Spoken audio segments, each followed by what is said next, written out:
سورہ الناس اور سورہ الفلق کی کیا فضیلت ہے؟ یہ دونوں صورتیں قرآن کریم کی افضل ترین صورتیں ہیں۔ یہ صورتیں معوذتین کہلاتی ہیں، یعنی پناہ دینے والی صورتیں، کیونکہ ان کے ذریعہ پناہ طلب کی جاتی ہے۔ یہ صورتیں اللہ کی جناب میں جنات اور شیاطین کے شر سے پناہ مانگنے کے لیے اتاری گئی ہیں۔ اور اللہ کے نبی صلی اللہ علیہ وسلم پر جب جادو ہوا تھا، ایک یہودی نے جادو کر دیا تھا، تو اس کے علاج کے لیے بھی یہ صورتیں اللہ رب العالمین نے اتاری۔ ان صورتوں کے نزول سے پہلے اللہ کے نبی صلی اللہ علیہ وسلم کا معمول تھا کہ آپ جنات اور لوگوں کی نظر بد سے محفوظ رہنے کے لیے اپنے الفاظ میں پناہ مانگتے تھے، لیکن جب یہ صورتیں اتر گئیں تو حدیث کے الفاظ ہیں اخذ بہما وترک ما سواہما۔ اللہ کے نبی صلی اللہ علیہ وسلم نے اپنے الفاظ میں دعا مانگنے کی بجائے، دوسری دعاؤں کا اہتمام کرنے کی بجائے، آپ نے ان دو صورتوں کا اہتمام کرنا شروع کر دیا۔ بلکہ سنن ابی داؤد کی روایت ہے، حضرت عقبہ بن عامر رضی اللہ تعالی عنہ بیان کرتے ہیں، ایک واقعہ نقل کرتے ہیں کہ ایک مرتبہ اللہ کے رسول صلی اللہ علیہ وسلم کے ساتھ جحفہ اور ابوا کے درمیان میں چل رہا تھا۔ اچانک تیز آندھی آئی اور سخت تاریکی نے ہمیں ڈھانپ لیا۔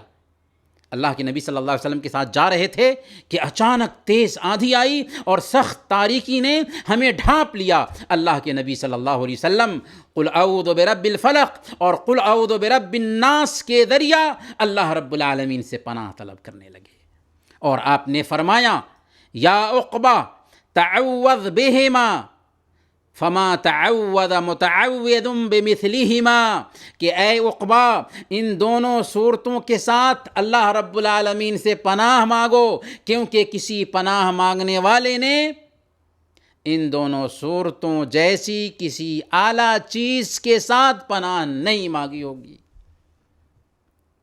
اور صحیح بخاری کی روایت ہے، حضرت عائشہ صدیقہ رضی اللہ تعالی عنہ بیان کرتی ہیں کہ نبی اکرم صلی اللہ علیہ وسلم ہر رات جب بستر پر آرام فرماتے تھے تو اپنی دونوں ہتھیلیوں کو ملا کر اس میں قل هو اللہ احد، قل اعوذ برب الفلق اور قل اعوذ برب الناس، سورہ اخلاص، سورہ الفلق اور سورہ الناس، ان تینوں صورتیں مکمل پڑھ کر ان میں پھونکتے اور پھر دونوں ہتھیلیوں کو جہاں تک ممکن ہوتا اپنے جسم پر پھیرتے، پہلے سر اور چہرہ، پھر اپنے ہاتھ کو اپنے سارے بدن کے اوپر پھیر لیتے تھے، اور ایسا 3 مرتبہ کرتے تھے۔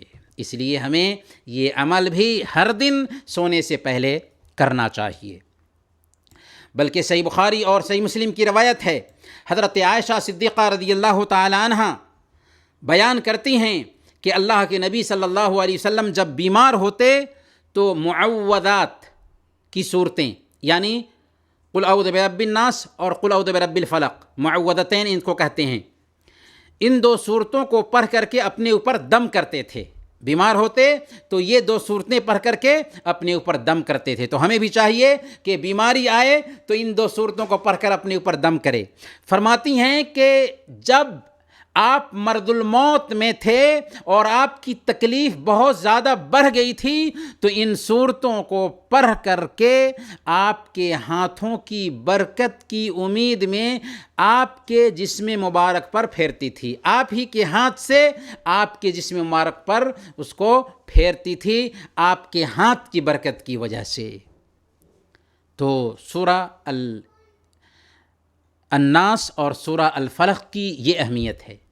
بلکہ سورہ الناس، سورہ الفلق اور سورہ الاخلاص، ان 3 صورتوں کو ملا کر کے اگر صبح میں پڑھ لیتے ہیں اور شام میں پڑھ لیتے ہیں 3 مرتبہ، تو ہر چیز سے ہمارے لیے یہ 3 صورتیں کفایت کریں گی۔ کرونا کے ایام ہیں، ویسے بھی بچاؤ اختیار کرتے ہوئے ان صورتوں کا اہتمام کرنا چاہیے۔ سنن ترمذی کی روایت ہے، حضرت عبداللہ بن خبیب حضرت عبداللہ بن خبیب رضی اللہ تعالیٰ عنہ بیان کرتے ہیں کہ ایک رات اللہ کے نبی صلی اللہ علیہ وسلم کو تلاش کرنے کے لیے نکلے تاکہ آپ ہماری امامت فرمائیں۔ بارش والی رات تھی اور سخت تاریکی چھائی ہوئی تھی۔ میں نے آپ کو بالآخر پا لیا۔ آپ نے مجھ سے فرمایا کہ کہو، میں نے کچھ نہیں کہا۔ آپ نے فرمایا کہو، میں نے کچھ نہیں کہا۔ آپ نے فرمایا کہو، میں نے کہا کیا کہوں؟ آپ نے فرمایا 3 بار صبح اور شام قل هو اللہ احد، قل اعوذ برب الفلق اور قل اعوذ برب الناس پڑھ لو، تکفیک من کل شیء، تمام چیز سے تیرے لیے کفایت کریں گے۔